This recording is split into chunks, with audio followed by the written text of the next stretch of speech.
This is the Business of Apps podcast, bringing you actionable insights from the leaders of the global app industry and the world's fastest growing apps. You can find more app news, data, and analysis over at businessofapps.com. Welcome to the Business of Apps podcast. On this show, we invite app industry professionals to cover various topics. We promise to do our best to keep it both insightful but brief.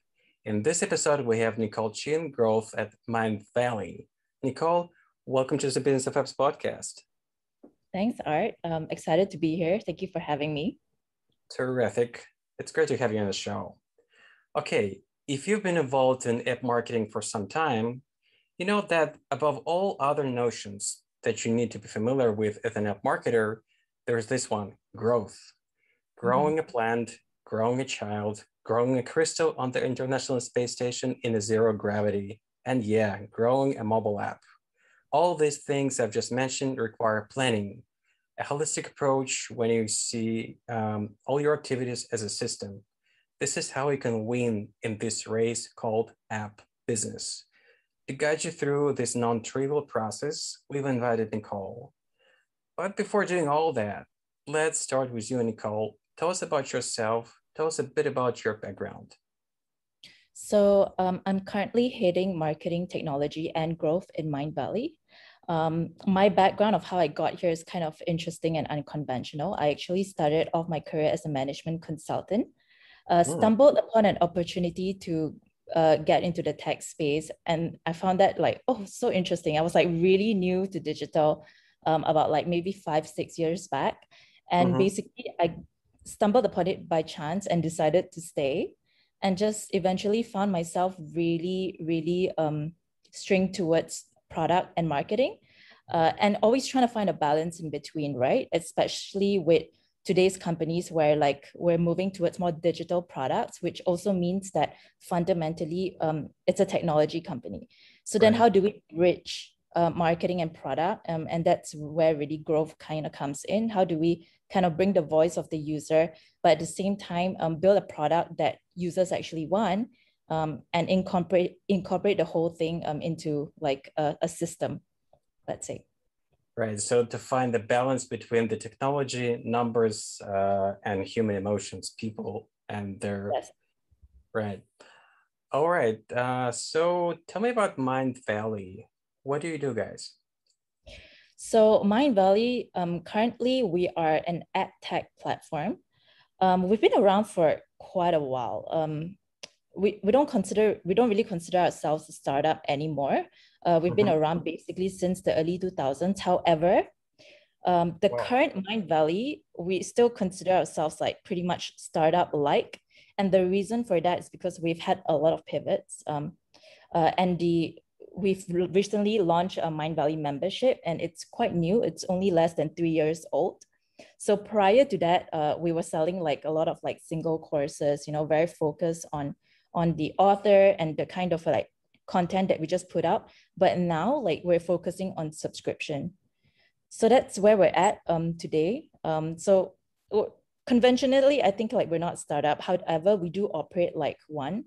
And we've seen tremendous growth in the last couple of years because we've moved to this new model. So which is really exciting for us. And we're looking to expand further, not just growing, but also improving the technology to support that growth. And that's what we're focused on right now. Yeah, actually, I do believe that keeping the spirit of being a startup helps you to try new things, to be agile, not to feel like a big corporation that can be lazy. It's a good thing to be a startup in your spirit. Yeah. All right. Now let's start with this angry/pirate acronym R that sums up the marketing funnel. I think I was introduced to this term 2012, 2013, when I was a part of a marketing agency. And I remember that I was laughing. The guy probably was watching too many movies about the Jack Sparrow, the Pirates of the Caribbean, that he came up with this term. So tell us about what each letter in this acronym stands for. Yeah, so the R, or the pirate metric framework, was actually coined by Dave McClure.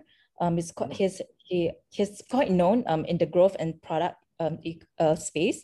but it's actually not a marketing funnel. I think that's like a misconception that some people might have about the R framework. It's actually a growth funnel. So what it stands for is the first A stands for acquisition. And then the second A, it's activation. And then you have the three R's, which is revenue, retention, and referral. And fundamentally, the latter three, so between revenue, retention, and referral, they're kind of interchangeable. But the idea of this framework is basically it happens in the product. And this is a concept that's really important to grasp because the idea is, so at the top of the funnel, you have acquisition. The biggest misconception that people kind of have with acquisition is that they think that it's lead generation. But actually, it's not true because this framework happens in the product. The acquisition is actually a successful acquired user. So it's a sign up. And that basically creates this framework. Got it. So yeah, this is what I used to believe this is lead generation too. Now, yeah, I see definitely that it's like your goal not to generate a lead, your goal to acquire a new user, new customer. That's the first step that counts in. I know that you like to take a holistic view of things and you treat an app growth as a system. So let's give the audience a thumbnail sketch of that system. How does it look like? Yeah, so basically, we just try to apply system thinking into the growth framework. When you look at the R framework, it's designed like a funnel, but in actuality, it's not a funnel, right? Because the idea is after you reach activation, so a user has done the core action of the app that you want them to do, you want them to stay between revenue, referral, and retention all the time. And fundamentally, you want them to return to the app because that really encompasses growth, right? So when we start looking at it as a system, you can look at it stage by stage, how acquisition leads to activation, and then how activation leads to revenue, referral, and retention. But the main idea is, and just like I mentioned before, the three R's, they can be interchangeable. But so in that order, you can see how referral can also lead to revenue, and then revenue can also lead to retention. And that's the idea. That's where you really want your users to stay because as they flow down the funnel, you can create like a self-reinforcing system between the three R's. And obviously, if they have not done the activation action, then maybe you want to include the activation space within the system as well. And you can see how users move. And that's really where you want your users to be because the second they fall out of the system, then they are churned, right? And that's where, that's the biggest problem of growth, actually, it's retention. You know, to me, it sounds like you're building the community of people who happens to be your clients, your customers. You don't want to lose people from that club. You want to get more folks in and keep them happy, and encourage to invite more people to become your clients. Yes.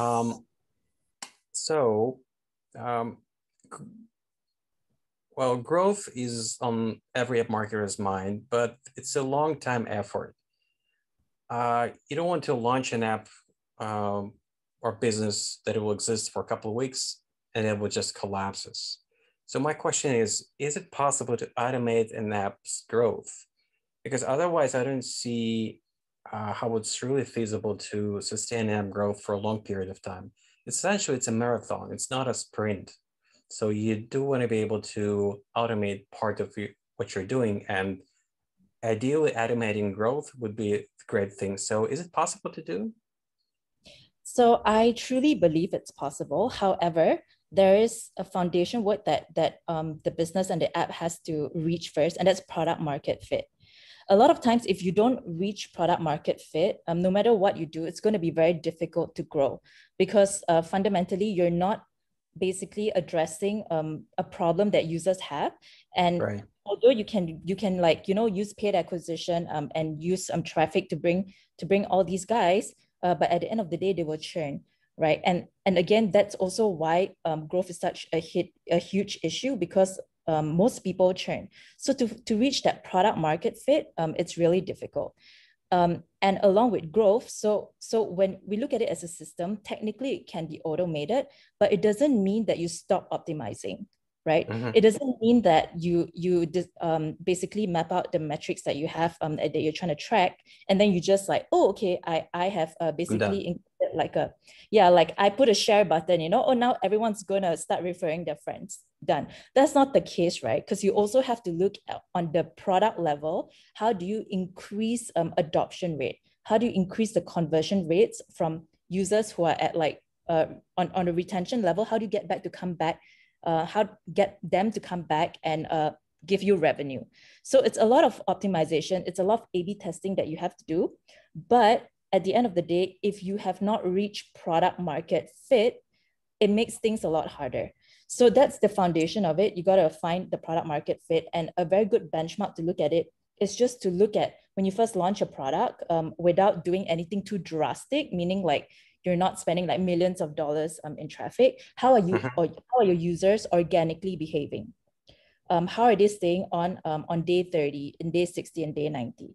Because a lot of times the natural retention is going to give you a gauge of how your product, whether or not you actually reach a product market fit. And from there, when you reach a certain like level of retention that is acceptable, or like, obviously this is very relative to what your product is, Right. that's where you can start like reiteration and like continuous experimentation. But more importantly, you have to continuously optimize the funnel as well.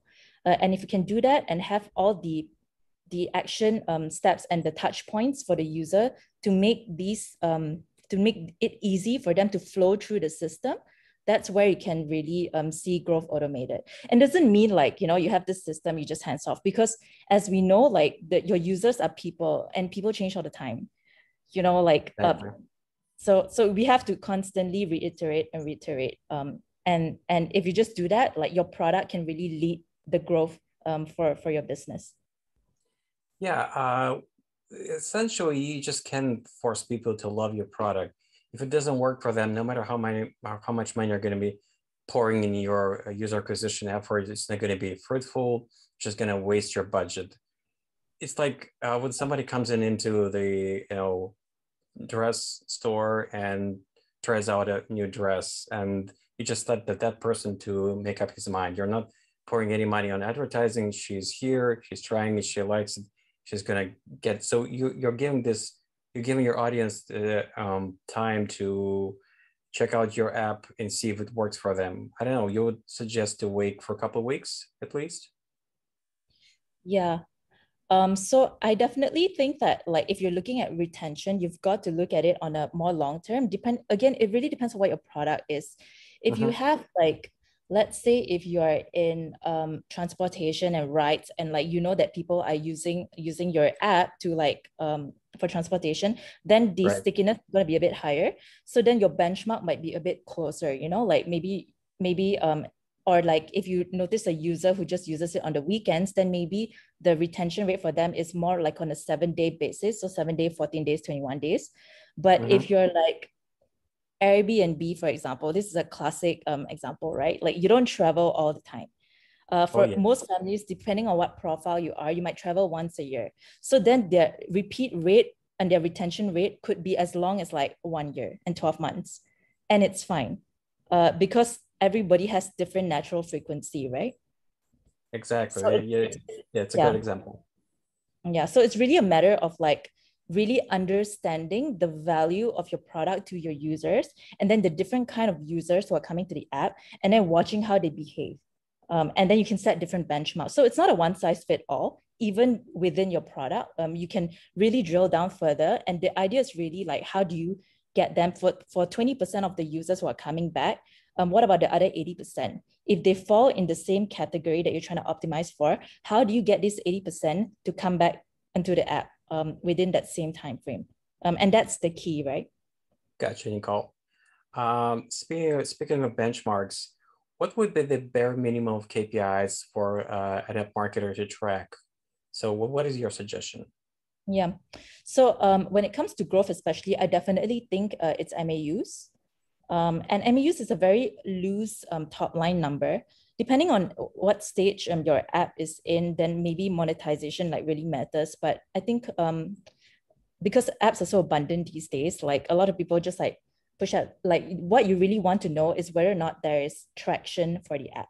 So that's really defined by users, installs and downloads and things like that. So MAU is a very good benchmark. I think that's a minimum thing that you can track. And if your MAUs constantly stay the same, then you have a problem, because then it means you have a leaky bucket.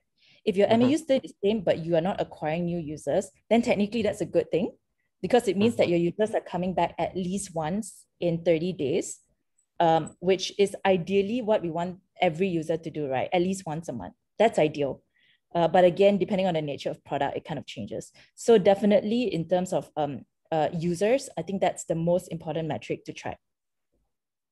Got it. And we're kind of naturally came to my next question, which is about engagement. So engagement is what you as an app marketer is aiming to achieve with your app users.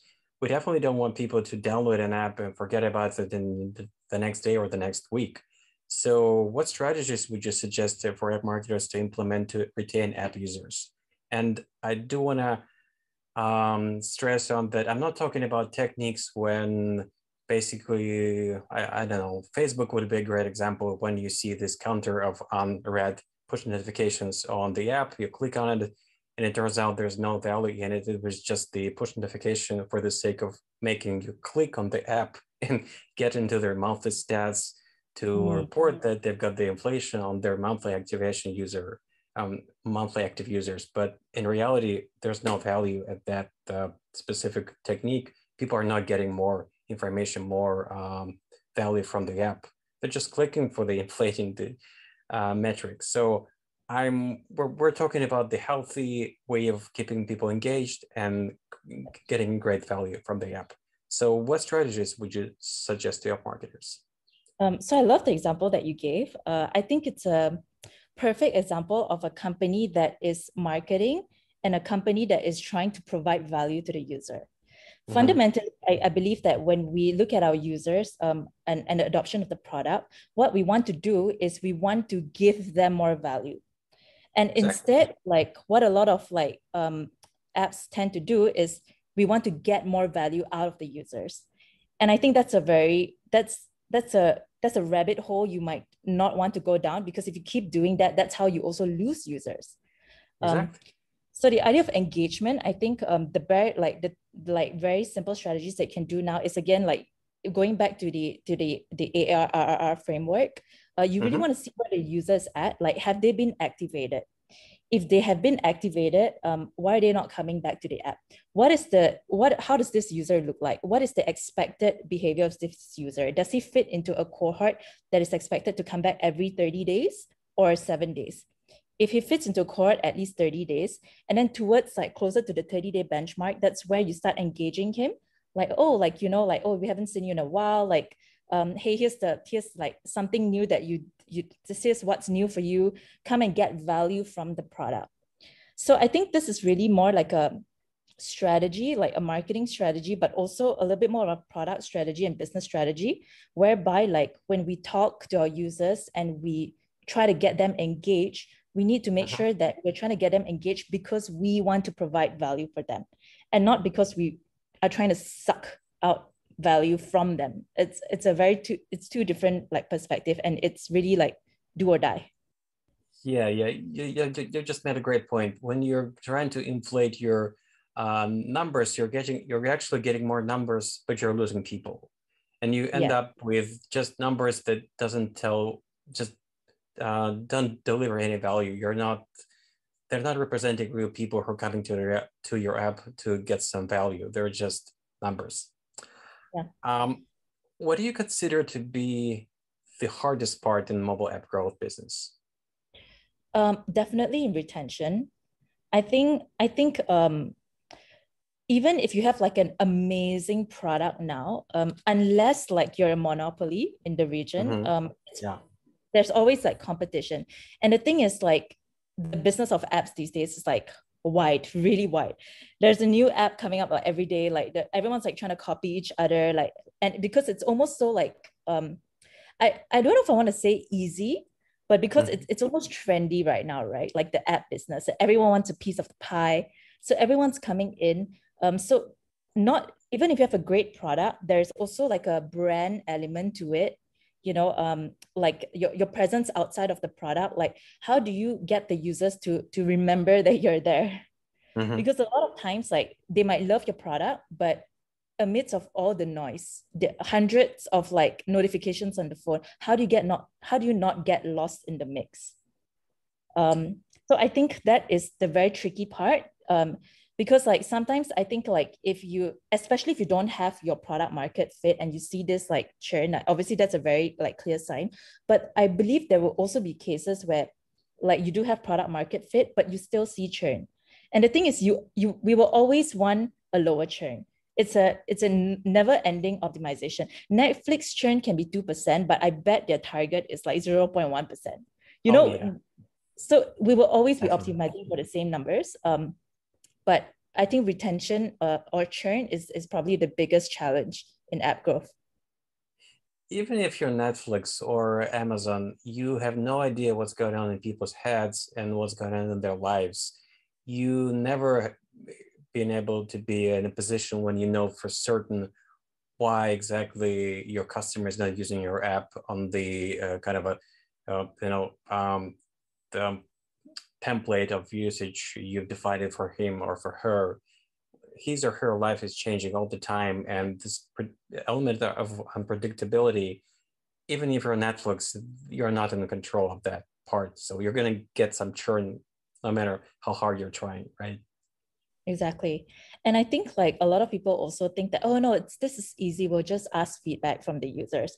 But it's not as simple, because the most important feedback that you want to get are the feedback from the non-users, right? And those guys will probably not give you feedback unless you actively go and seek out for it. And that's why like, I think user research is also super important, because there's one part of understanding what your customers want, and then there's another part of trying to understand why people are not using your product to begin with.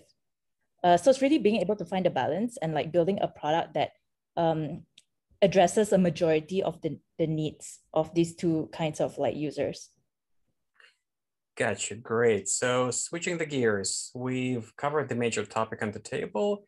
And now this show, we want, on top of delivering people insights into specific topics, tell them just a little bit about the people who are behind those companies, agencies they know about. And I have just a short list of questions to you to kind of paint a better picture of who you are as a person. So question number one, what smartphone do you have now? Have you been switching between iOS and Android, or just staying one side all the time?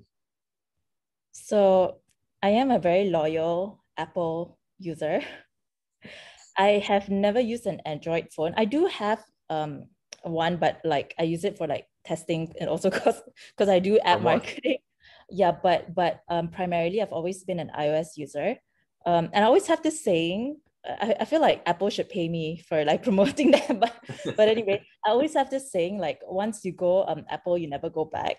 And that's because it truly happened to me. So I've been an Apple user for like the longest time. Prior to that, I was actually using a BlackBerry. So yeah. Yes, that's a nice switch. Yeah. Yeah, speaking of BlackBerry, what was your first mobile phone? So my first mobile phone was a Nokia. And I think I had like one of the first versions of Nokia that had colored like screen. And I think it's like Nokia 3310 or something, one of like the 3000s. That was like really long. I can barely remember that model. I know what you're describing, but that one with the green color screen, kind of a shadows everything else. Yeah. Getting back to present, imagine you've left your smartphone at home, and what would be the most missing feature for you? I think I would miss like my camera the most, but there's an explanation to it. So I don't, not to take selfies, not for anything, but I actually think our smartphones are really good safety devices, especially for women. So for example, whenever I'm walking down the street and I feel a bit uncomfortable, or if I like, and I think it's a very common thing among like women these days, you feel uncomfortable and I feel like less I'm being followed. What I usually do is I just whip out my phone and start taking pictures or pretend that I'm taking pictures. And I feel I get a lot of like safety in that because first of all, whoever like I'm pointing my phone towards also kind of starts freaking out, especially if they are like, you know, like staring at me or like following me. And then they just leave me alone. Exactly. And then they just leave me alone. And it's actually a tool, like this is a method I've used like since like for 10 years. It always works. It always like freaks people away and like they stop bothering me. So yeah, I think it's more like a safety feature when I say camera instead of like utility, you know. I'm not taking selfies on the street. I know. Yeah. Got it. That's actually a great use of your smartphone. There's one more on top of everything else. There's even that it can do for you if you know what you're doing. All right. Thinking about your smartphone, what do you think it's missing right now? Could be both hardware, software. That probably I'm not even asking, are you expecting more from your phone, but how would you like this thing to change? You know, being less prominent in your life or doing even more? Yeah, I do think that. So I'm actually quite for like a app marketer. A lot of people find this like really interesting. I don't use my phone that much. So I have like I mean, I use my phone a lot like for social reasons or like work reasons. So like for Slack, for WhatsApp, you know. But other than that, actually like I don't really use my phone for like social media. I'm not very active on social media either. But the thing is, I find it so interesting, right? So whenever I'm using my phone, I'm either working or like using it as a phone, like as using SMS or like calling like people or whatever. So yeah, I think that's like I'm actually not like the best like mobile adopter in that sense. I'm not like using games. I don't really know what's like going on with like the app gaming industry right now. Unless I'm like curious and I'm like doing it for work, then I'll get into it. But otherwise, like as a consumer, I don't use my phone that much. That's totally fine. That's totally fine, Nicole. A phone and a smartphone is a tool. Like you're not expecting to use your, I don't know, scissors or hammer all day long. You need certain tasks, you grab your tool, you've done your task, you put it away. Your smartphone just one more tool in your toolbox. Exactly. So I also think that like sometimes like when I like, for example, try to drive like marketing for the app, I start to think about like how would I market to myself because I'm a tough customer to crack. Like I can get like I would never open it, but it's not because I'm not interested. It's just because like I'm not present. So yeah, so I use that like to basically ideate as well on like what to do. You know, how do you crack like a very tough customer? Like That's smart. That's smart. But before I let you go, just a very final question. How can people get in touch with you and get more information about what you do? Yeah, so I think the easiest, like quickest way would be through LinkedIn. You can find me on LinkedIn, just search like Nicole Mindvalley currently. And I'll pop up and like people can just connect with me. Can drop me a message as well. Like might respond a bit late, but will definitely eventually respond. So terrific, great. Thanks a lot for your time and coming on our podcast, Nicole. Thank you. Thanks for having me, Art. It's been a fun ride. Bye-bye. And that was Nicole Chin, Growth at Mindvalley. To listen to more episodes, subscribe to our podcast on iTunes, Spotify, Stitcher, Google Podcasts. Just search for Business of Apps and you will find us easily. We release episodes on Mondays, so subscribe and you'll be able to get new episodes on your smartphone, tablet, or computer as soon as we release them. And please don't forget to leave us a review and comment on iTunes. It is highly appreciated. And all episodes will also be available on businessofapps.com. Thank you for listening. See you next week. Thank you for listening to the Business of Apps podcast. For more, head on over to businessofapps.com.